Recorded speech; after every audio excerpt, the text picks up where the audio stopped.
Welcome to the Masters of Metrics podcast, helping you get more out of your digital marketing investment. This podcast is proudly hosted by Digivisor, a platform for people who want to grow their business by taking a data-driven approach. Now here's your host, Emma LaRusso. Today I'm joined by Ben Cooper, Group Innovation Director of M&C Saatchi, Australia's leading communication agency. Ben's also the founder of the award-winning innovation design consultancy, Jigsaw, as well as 0600 Kayaks, a company that combines ancient design with modern technology. So much to unpack today. Very excited to have you. Thank you for joining me on Masters of Metrics, Ben. Thanks, Emma. It's really great to be here.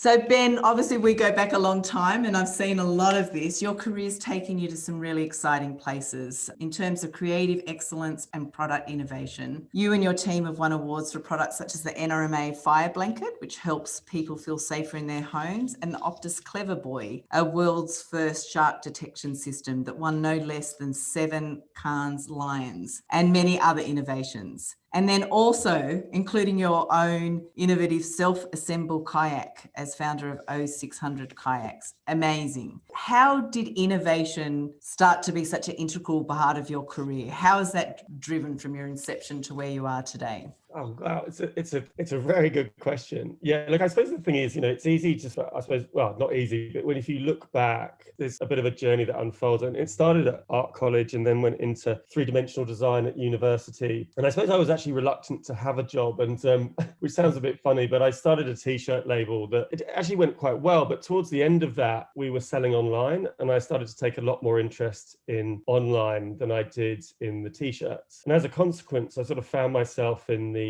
early .com, and actually was a bit of a consultant inside a few agencies. And at the ripe old age of sort of 25, I became a head of digital. And in some ways it was kind of crazy that they did that. But in the other way, it was like, well, no one else was rising to the roles. So that's what we did. And then after that, I sort of went into my first ever .com with a group of friends. And I mean, this sounds a bit crazy, but it's very true. We were building a social network for Oxford and Cambridge University. And we obviously didn't turn into Facebook, but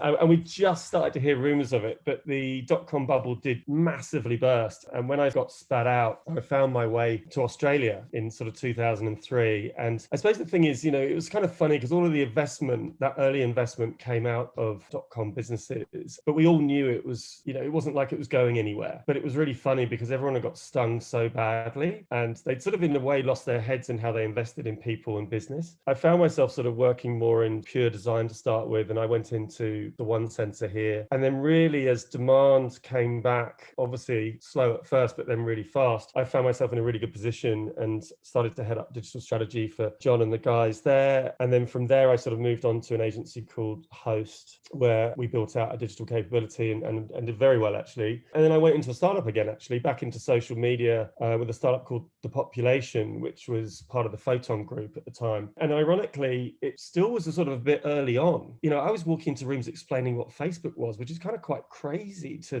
think that. But yeah, we did. We had to, people go, what is it? Oh, my friends are on it, but I'm not. And they'd chuckle when you're going, well, your customers are on it. It'd be really smart if you were. And obviously, we sort of learned so much during that time, particularly in how to measure and understand and the sort of, I suppose, the metrics of engagement. From there, I went into the Monkeys and had an amazing 4.5 years building out their digital capability. And they have a bias towards content and experience that way. And we really did become trailblazers in building sort of sequential content online and did a lot of work with Google. And then to sort of kind of present day, really, where I moved over to M&C Saatchi to start sort of building out innovation. And I suppose that pivot started to happen, in fact, in a way when we met each other, where I started to see that there's so much more opportunity to more beyond comms. And the fact that actually, media can be both utility as well as message. And we were starting to build a utility for IKEA, which was called Clipbook, which was like a scrapbooking tool. South by Southwest were like, is this the future of advertising? And no, it's not. It's a product. It's not the future of advertising.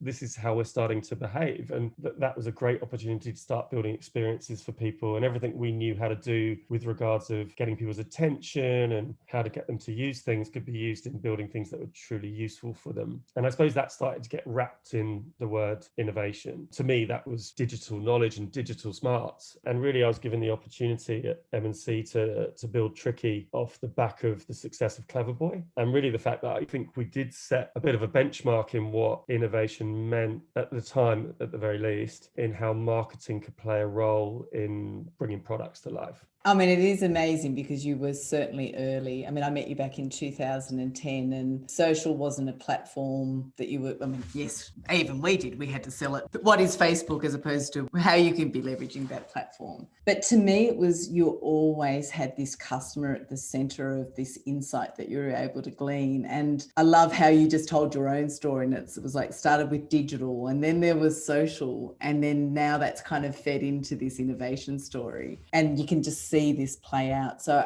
that's how I'm hoping, like in the way that we might be able to share your insights of how you have been able to bring about innovation through this integration of what's possible in terms of insight and digital and engagement with this customer thinking lens always there. Let's start in terms of, you know, you've won most innovative company, most innovative product, best innovation. And I think that started with the fire blanket for NRMA. But how did you identify what that initial problem was? And then get there to the end product? And then how did you actually land that into market? Yeah, of course. NRMA at the time were shifting towards a purpose-led brand. And really their purpose was about making the world a safer place. And really the fact that they've historically done an amazing job of remedying in many ways, everything from crime to bushfire to flood damage to car accidents, etc. But they recognized that really the future with a purpose like that was also looking at prevention too. And how could they really play a role in preventing these happening in the first place? So it's kind of funny, actually. I mean, it started with a workshop that was like, well, what makes the world unsafe? We had a ginormous room and we had lots of amazing brains and people, and we really started to unpack that. And we had everything from driver distraction to walking home late at night and feeling unsafe to sharp, ironically. But we'd done that, and bushfire started to sort of percolate in that area. And then we started to kind of go deep on really what were the sort of current mitigation techniques on bushfire. And what we found at the time was it was still line of sight that was the primary method to do that. And when I say line of sight, I mean people standing on towers with binoculars. There were some satellite solutions, but again, it was, I mean, it sounds quite crazy, but it's true. You know, the satellite would look at Australia and then it would go around the world again, and then it would look at Australia again. So that time between that could be the difference between a fire being small to a fire being unstoppable. And what we were very aware of is the fact that a fire needs to be managed. It can't actually be stopped. So the sooner you can get knowledge of it, the more chances you have of doing that. As we went deeper and deeper, we sort of realized that, yes, there were sensors, but these sensors were really unwieldy when it came to cost. You know, we're talking tens of thousands of dollars. And what we had been doing is playing around with things like Raspberry Pis and IoT sensors. And for those that know, that's a $25 computer, sensors you could buy off the shelf. And I know it sounds a bit hokey to those that don't play in that space, but the truth is, you know, you can build some pretty incredible prototypes that way. And we did. And we were acutely aware that we're a bunch of people called Tricky Jigsaw and who would take us seriously. We got together with CSIRO and we found this amazing place called the Pyrotron which is a great name, right? Which is down in Canberra. And essentially it's a ginormous oven that you can simulate bushfire in. And we turned up with our little Raspberry Pi and our sensors, and we demonstrated that we could identify bushfire signatures in the sense of the way our flora lets off a certain smell, for want of a better description. And it was amazing because we had all the scientists there as well. And they're like, oh my God, you know, you're pretty close to our $10,000 sensors. Perhaps we should look at this. And in a way, it was a bit of a green light, and we came together and we formed a credible group of people that could run at this. Yeah, and we started the journey of really bringing that to life. And NRMA were amazing in the sense of they really lent into something that was a real unknown for them in many ways, but the fact that we kept showing optimism and positivity at these junctures. I mean, take it even further through, because it sounds like prototyping is going to be something we'll be talking about as part of this test and learn and be in that continuous state. But then how did you take that to market and get the learnings from something that's a prototype, an idea, an optimism that might have, you know, as you're going through those milestones to the end outcome? Yeah. Obviously, data played a really important role in that. And so really, by bringing CSIRO on board in particular, they had a lot of data. I mean, they got 80 years of bushfire knowledge for Australia and a remarkable group of people in their understanding and management of some of the biggest challenges we've had. They were looking at how, in some ways, a lot of big bushfires can sometimes happen from man-made infrastructure that lives across our wilderness. And the fact that identification can take quite a while. I mean, like until you can see the smoke, that fire's quite big by then. So really, we were able to look at that sort of data and the fact that they were able to say that, oh, if we can reduce that discovery time, that would be incredible. So we built a number of sensors, and they don't look as pretty as the ones that you see in the communications that went out. Some of them lived in drain pipes and in quite crude housing. And we brought in a drone business that worked with us that were able to kind of map the land. So one of the things we also had to work out was the topographical data of where to place the actual fire blanket so we could then triangulate. So for your listeners, if they don't know, the fire blanket works on building a mesh network. So think of it a little bit like a Sonos speaker set, but when it identifies bush smoke, it then talks to the ones around itself and looks to identify what quadrant the actual bushfire is within. In the trials that we did, we worked with the RFS to do a backburn out in St Ives, and we built out a tapestry of the fire blankets. In some ways a man-made fire, but we were able to work out how it spread through that place with weather data, as well as also where the ignition started and how it moved through. That allowed us to see the viability of the solution, but also how it moved from sensor to sensor and what we had to do from a calibration point of view. Shall I keep going? Were you thinking at the same time as you were proving out those sensor points, how you were going to communicate to the public? Because that's part of that early detection were you kind of concurrently thinking of the program that solves the objective? Yeah, well, this is where the M&C group really comes into its own, you see, and I think that's the funny thing is you've got a communications business that stand out in the industry and famous for everything from 100% New Zealand in its day to the current Woolworths advertising to what we do for Commonwealth Bank. And on the other side, you've got Tricky Jigsaw, which is living in the product, service and experience world. So what we saw was the fact that actually, and I don't know if you know this, but one of our company proposition is brutal simplicity of thought. Obviously, I'm getting pretty technical on things here, but when this comes down to it, we were not about line of sight. We were about smell. That smell as a way in was really how Fire Blanket was communicated to its backers, but also really the public when it was sort of put forward as a potential prototype for the bushfire mitigation and management. It also really sort of spelled out things that people could understand. We've got smoke detectors at home, but why isn't there one in the bush? So those types of analogies really help people understand what was going on. And what I've learned is that getting that comms skill in early on helps you infinitely better in getting stakeholders to understand. Because me harping on about DM 2.5 sensors that can identify bushfire smoke, everyone starts to glaze over. The minute I start saying we're going to smell bushfire, not see it, everyone goes, oh, fantastic. Yeah. Well, just that analogy of the kitchen smoke alarm to have them in the bush makes sense as well in terms of a concept people can get their head around.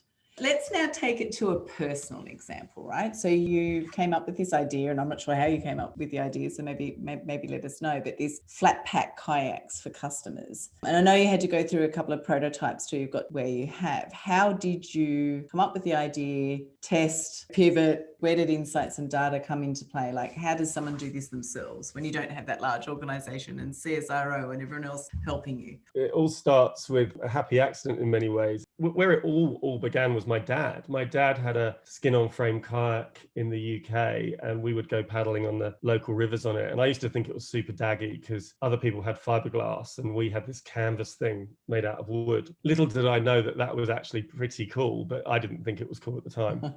And for some reason, I don't know why, but Australia seems to have skipped skin-on-frame kayaks. You seem to go straight to fiberglass here. I did find evidence of one skin-on-frame kayak at the National Maritime Museum, but that was a guy who paddled it from Germany, would you believe it? So that's the only one here. And anyway, so fast-tracked us probably like 2010, maybe when we met, and I was at the Monkeys, and there's this amazing guy called Andrew Simpson who runs Vert Design that was in the same building as us. And we have a passion for motorcycles, amongst other things. And we were chatting one day, and he has a flat pack boat business called Balmain Boat Company. company. And I just thought that was wonderful. But when I looked at the business, I was like, I think you're missing something. You're missing a really small boat, a kayak. I took the initiative and wrote a little bit of a deck, and we went for a coffee as we did. And I said, look, here's your range. You're missing this. This is a skin on frame kayak. And he'd never seen one before. He was going, you know what? Well, let's not put it into Balmain Boat Company. Let's you and I start something. 0600 was born because it's 6 o'clock in the morning is just the best time to paddle. It's when the water's the glassiest and the most gorgeous. And what we saw was the fact that we love the idea of people building boats, which was sort of an essence that came from Balmain Boat Company. Anyway, and we set about building this skin on frame kayak. And yes, it's made out of wood. Yes, it has a skin. But I suppose the technology comes from, we were using CNC routers that could, it's just a single piece of plywood, by the way. So there's literally no waste. And we build to order. The skins are a little bit more involved, but we use a sailcloth to do that, and it's a bit like a jacket that lives around it, but you get a flat pack sent to your home. The first one was that the IKEA influence in there as well, Ben? Yeah, a little bit of IKEA coming through. There's no Allen keys with ours though, and you need to be a little bit more skilled probably. But the funny thing was, the first one we built, we completely didn't really understand the pressure that the kayaker puts on what's called the cowl, which is where you get into the boat. So we built one, and it looked good, but it just couldn't hold up to 6'3" guys trying to get into a kayak. Anyway, we sort of revised the design, and in many ways we got away with just 2 prototypes to get to the one that works and the one that you can buy now. It's been great. We ended up in the Powerhouse Museum for about 12 months with the design. They thought it was fantastic, and we won a good design award for it. It's gone really, really well, and it's quite poetic. Whenever I go paddling, you get all the people in the fiberglass and the carbon fiber always talking to you. And it's great. We've got plans for more kayaks. And that's an online proposition, right? So you're still integrating your digital background to sell. It is exactly right. Yeah. Well, it's direct to consumer. The truth is it's, and I think you probably find this as well, as a lot of companies that we work with realize that the margin's better, but also the price that you can give to a customer is better as well. If we were going through a distributor, it would be a lot more expensive. So it feels like everyone wins that way. Yeah. And also a good thing you're using in the end, your whole background, right? Yeah. I just before we move, I guess, a little bit more into when and how you've used data in that innovation process. I just want to call out, Google said when you did the Optus Clever Boy that it reimagined what advertising could be. Yeah. How did you go about that process of kind of, here's a fear or where people feel unsafe to here's a solution, but in fact, it's actually everyone wins, including the sharks?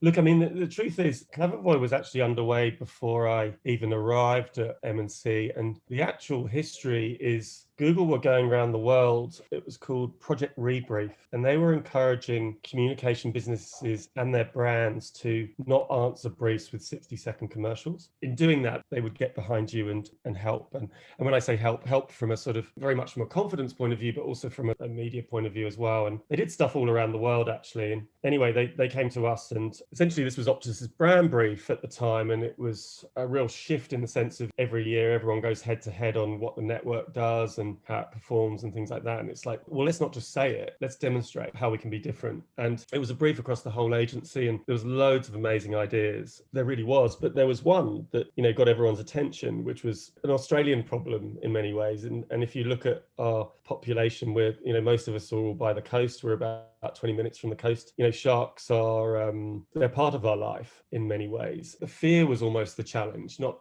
the attacks so much themselves. And so this started out many years before, I suppose, things like the drum lines happened and stuff out in WA. But in a way, it's sort of like this solution and that problem sort of came head to head. But really the fact that, we had a very ambitious CMO in a guy called Nathan Rosenberg, who's now in New York, who was like, can we do this? And we're kind of like, well, we're kind of quite confident, but no, no one's done this before. And then meanwhile, you've got Google next to you, which really helps, right? So, and they're going, yeah, let's do it, and everyone's going, well, okay, well, if they're saying let's do it, and they're saying we think they can do it, and let's get behind it and let's go. And so in a way, it was wonderful because of this team of people that just wanted to make it happen. And I think what still surprises me to this day is that, we set about talking to loads of universities around the country. And this is just classic world. Everyone was building a better net. And it was kind of like, but no one's actually even said nets work. So there was like bubble nets, electric nets, and you've probably heard about some of these things in the press. And then we had this, and I suppose our naivety was where innovation came, because we were like, and it was funny because the original creative team it was an English guy and an Aussie guy, and it was like, the English guy was like, everything kills you here. And the Aussie guy was like, don't be so silly. And then they were like, surely we could use sonar to identify them. And that was a load of naivety. But in fact, when we spoke to some marine biologists, they were like, yeah, I suppose it could. And just to put it in perspective, we bought an 80 grand sonar head, secondhand sonar head, and we put it in the aquarium in Sydney and had this computer with a wire going down to it. And, that one shark that's in there, and we were like, yeah, we can start to see it. And we started to calibrate the software and the data. And then we took it out to Esperance and we started doing some live water testing. And we're like, boom, boom. Yeah, it's identifying them. And we realized that we could train it like facial recognition, essentially, for want of a better analogy. And so in a way, this impossible idea started to become possible. And now it's listed on the ASX and has gone on to be part of a marine solution team that do everything from the sea bin to wetsuits that sort of break up your body patterns and stuff like that. It was amazing because it was courage and determination that brought that into the world. I'd love to. I mean, there are 3 amazing examples and congratulations. It's exciting. Every time I talk to the projects that you work on, and I know even some of the projects we've worked on, there's always been some new innovation in the way that it's been approached and thought. And a lot of it comes with the questions that you ask and how do you validate it. But when I introed you, I mentioned this digital, social, kind of insights-driven innovation. How do you see that come together? If you were saying or describing that to someone else, the importance, the weighting, when, how would you describe that? Yeah, or explain it? I mean, it's kind of funny. Like, I suppose with the product stuff, we've been meeting customers face to face has been a way to really understand needs and finding the sort of their whys in many ways, in the sense of, and we use, lightweight prototypes to help understand that. Increasingly, I'm sort of leaning back into data. I don't think I ever left it, but I think I'm growing up a bit there, in the sense of, I suppose, the opportunity we now have to really find out not what people say they do, but what they actually do. And they don't always know, right? But the data actually helps you see that. And in some ways, you can build prototypes that allow you to do that now. Whereas things like, Fire Blanket and Clever Boy were kind of almost like real world products. Whereas, I don't know if that's the best way to describe them. Whereas actually, increasingly now we're building software products where actually there is a data trace and we can see how people are using stuff. I suppose that the combination's kind of funny. I mean, I suppose it's just my odd shaped brain and the fact that I love putting different people together. I know everyone talks about T-shapers, but I really do believe in it. And I think, whilst facilitation and collaboration is, we all talk about it, it is a headache and it is painful, but I do believe that if we work hard at it, we get to interesting places. So I love the fact that you get a data nerd working with an extrovert, artist, for want of a better description. And then you've got, incredible project managers that can help drive things through, and that combination managed well can get to some really interesting places. And I think, it's kind of funny, I find myself in the comms industry, and I was very reluctant to sort of admit that for a long time, but I've been there so long now, I can't not. But I suppose in many ways what I see is the power of creativity and simplifying these things that could be so complex. And the fact that if you hide the complexity, suddenly these things feel like magic. We're all quite street smart now, that dress we looked at or that ad that we saw, and there it is again. But on the flip side, there is actually the fact that services are getting better for us and helping us not stumble over things. So I think I'm now trying to wrestle with AI in my brain and how patterns can lead to better designs, and better designs can lead to better experiences. I don't know, I think I'm going astray, but I hope. No. Actually, I find this really interesting. And did you know what? The very, very first time I met you, we talked about where art and science collide, right? That was the phrase. That's right. And it's true, right? This is what we were talking about. Even the examples you said of the people that you pull together.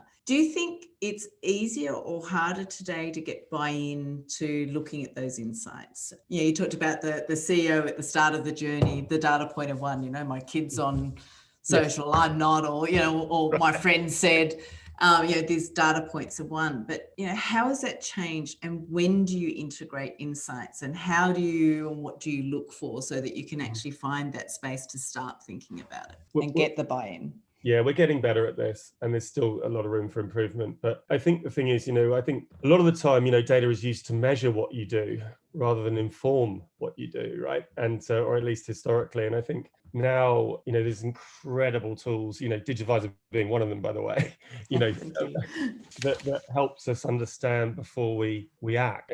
For example, our briefs across the business now include data insight in there, and our strategists are expected to bring that to the fore. What do we know about the customer in these different spaces? What behaviors can we identify and see? So not only are we looking at culture and company and competitor, but we're also looking at that customer from an emotional, spiritual point of view, but also from a what they're actually doing. So, because we're part of we're not that mini, we're a network, we have the ability to sort of reach over into Boho and with Bohemia, which is our media and performance business, to working with our design business, Re and M&C. So bringing all of that stuff into a central place is allowing us to infinitely make our work better now. But I think, we're really doubling down on that to sort of make it a mandatory from the get-go now. And I think, clients are demanding that. They do definitely want guides that are data savvy all the way through. And I think we have to help them lift as well as them expecting us to lift as well. Yeah, it's a really interesting time right now.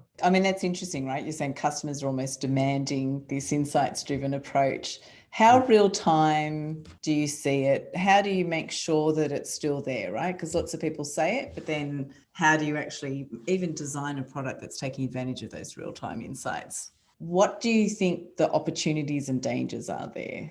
In many ways, if you look at programmatic, when it comes down to, I suppose, advertising, sort of, we all know that now.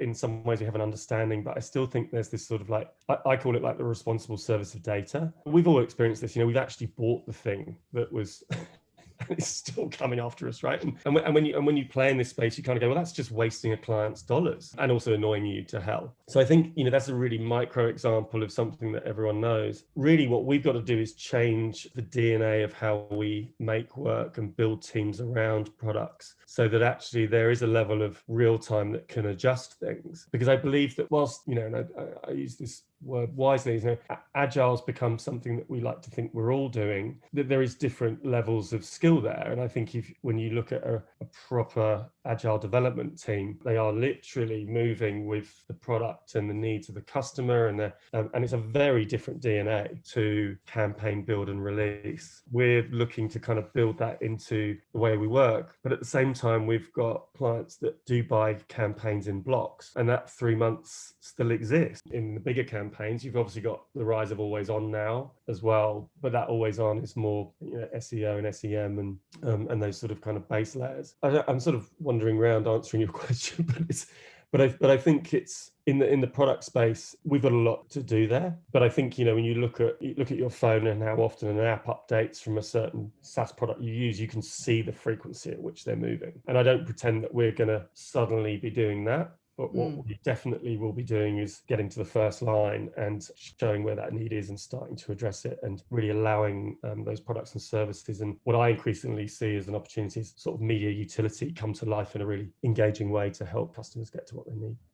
Again, it's a lovely lens that I think you have there of the, get to what the customer needs. You've always had the customer at the center of it. A lot of digital data, and the promise of that was around building this single view of the customer, right? That this is a way based on whether, how many times they're touching you through whether it's a campaign or it's the front of banking or wherever you're kind of directing them to. But it doesn't feel like we've really got this single view of the customer embedded in organizations in the way we might have imagined, or as fast as we have. What do you think's stopping that, and where do you see that going as well?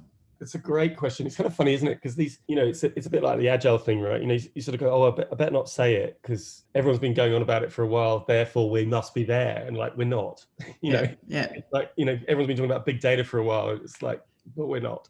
Yeah. And I think single customer view is kind of one of those things too. We're still striving to get there. I think we're seeing some businesses do it really well. I think, whilst we're, sadly not using Qantas as much as we'd like to right now, I think they've been a real, lighthouse for a lot of us on a day-to-day basis if we travel with them, to see what they achieve with with giving you that central experience. I think what gets in the way a little bit is the fact that digital transformation of different businesses is at different stages. And I think in many ways, they've gone from outsourcing all of this to the fact that it's now their business. And in many ways, we've had this sort of re-platforming that's had to happen. The fact that they've now kind of fallen in love with Adobe or Salesforce or Google or whatever their chosen system is. And in many ways, they've been sort of shifting from where they were to it's almost getting to that point again. And now where they're probably starting to reap the rewards of where these platforms can take them. I think the other thing, though, is the fact that they're obviously looking at their first party data a lot. And I think the enrichment really comes from the second and the third that you can bring in. And I see that that's actually where all of us have this incredible role to play, where if we've got the trust there and the belief there, we can build these digital lakes and these digital insights and these customer clouds that allow us to really enrich that. And I suppose I'm jumping ahead a bit here because I think the central view's coming, but I believe it's a bit private at the moment. And actually, if you build a trusted group around you, what we can do is really help everyone grow. We can grow the experience, so it's better. We can grow the opportunity so that the investment comes to sort of finesse that more. So yeah, I just feel that everyone's at different stages of digital transformation, and some are a lot further down than others. But every business right now is a digital business, right? It's like, yeah, I think you and I always knew we were heading there, but COVID has suddenly just gone and put nitrous on everyone, right? It's just like bang, your coffee shop's now got a digital ordering system, everything's got a way of doing that. And I think it's exciting as well as daunting for so many people, right? I used to think it was basically that organizations' internal systems didn't make it easy for that data to play together. Yeah. And then, observed particularly in the US, because there was just so many kind of, proof of concept projects of, let's try this because it's new, right? Technology and all these apps and insight tools and everything, like everyone's buying something. So they're all getting this great view, a new view, but it's not actually being stitched together. And it's that kind of back to that central view. What's that infrastructure that supports it? But as time's gone on and those barriers away, I actually think it's almost like the leadership. So you talked about Qantas as an example. But that's really built into their strategy, and it's supported, top down in this ultimately is our point of difference, right? This is the only way we're going to be able to price or, retain loyalty. So therefore, this is our business. I had a CEO lunch probably a year or so ago, and we talked about the fact that, the CEO should be the chief experience officer, and the fact that, that customer is right up there. Yeah. Whereas it's not down in the digital department. You're absolutely right. So I'm just going to ask you, we're going to have to wrap up. I could talk to you all day, as you know, because I love talking to you as often as I can. But if you walked into a new organization, or you win a new client, or whatever it is, when you first ask to see the insights, right? You talked about this, what people say, and then what's actually happening. What do you know you need to have to be able to inform you to start that process of unpacking where you might be able to find those wins or that innovation? I think it's different in every circumstance. The funny thing, a lot of the time with the business, we're working in a pitch scenario where you're kind of working with a tiny amount of information, and you're doing everything from the outside, but let's just say we're on the inside. I think importantly, what we're looking at is the sort of, the data sets that can start to understand, I suppose, where people are spending time with that brand. If we're fortunate that they have a digital touch point, which obviously most do, but, if you look at, I suppose, banking and finance, it's like a service experience. And then you look at something like retail, it's a sort of buying experience that lives around that. So we're looking at, I suppose, there is the transactional side, but there's also all the layers that live in between that. Our Boho team talks about attention and an intention, whereas our sort of CX teams on the other side are starting to understand really how we can have nurture journeys and remarketing funnels and all the things that go around that. So we start with really sort of starting to map out, if anything, a hypothetical customer journey, and then start to sort of color that in with the data that we can procure. People aren't always ready to free that up. I mean, some CMOs are really open to that. Others have a sort of data compliance team that they want you to work from the outside a lot of the time, and we have to do that. I suppose we find our way in. I mean, we're working on a project at the moment which is sort of starting to understand buyer behavior, so we can build out potential new services on top of that. If anything, we're not knowing what we're going into at the moment, but we're starting to pull out when these behaviors happen, what location, weather, what types of things are sparking these actions, and in a way bringing that those sets together sort of surprises us. And those surprises often lead to sort of new thoughts and new possibilities. I heard this once, and I don't know who was the originator of it, but there's only 6 questions you ever need to ask. And it was why, and how. And it's kind of like, the more you unpack why are people doing things, you can get a little bit more to, well, how are they trying to solve that, and how, and that depth that is kind of like, that's almost a framework. I think in digital, that where does your customer spend time with you? And what's that experience like is a good place to start. And you went so right. Yeah. We do the 5 whys exercise. So I should have said that, shouldn't I? Yeah. Maybe 5 whys and 1 how. But,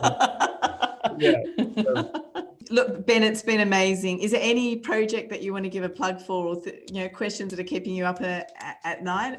So we have got a new kayak coming. This one's going to be a lot lighter. Again, we've already got a pretty light kayak, but I'm quite excited about this one because you can sort of assemble and disassemble the new one. It's going to be carbon fiber. It's going to fit in a rucksack. I'm really excited about the fact that this will allow people to get into the wilderness in a really interesting way and mix walking with paddling.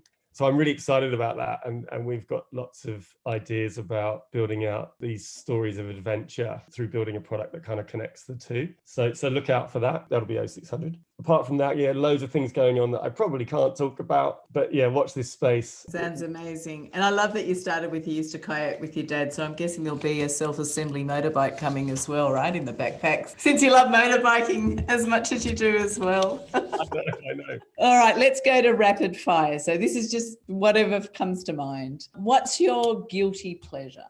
Yeah, I was pondering this. I know you gave me a heads up before I was given it. I was like, what's a guilty pleasure? And I looked at, some music that not everyone loves and some film that everyone loves, but I don't really have that. I suppose at the moment, it's like grabbing a moment with my kids and going for an impromptu bike ride before school and how they see the world. And I don't know if that's a guilty pleasure, but it's definitely my pleasure. And I'm loving how they're sort of waking up to the world that's around them. And, I think lockdown has given us so much tightness, which has been just beautiful. So that was something that wasn't happening as much. And now I'm prioritizing it. So that's my pleasure, whether it's guilty or not, it's another thing. Let's hope, in all the tragedy of COVID, that the closeness, because I have heard that. I mean, there's obviously been lots of people whose experience have not led to that. But it's been the same with my own family, is that ability to stay together and then hold on to it. Like, we've got to take that forward, not let work get in the way of it. Which brands or brand inspire you and why?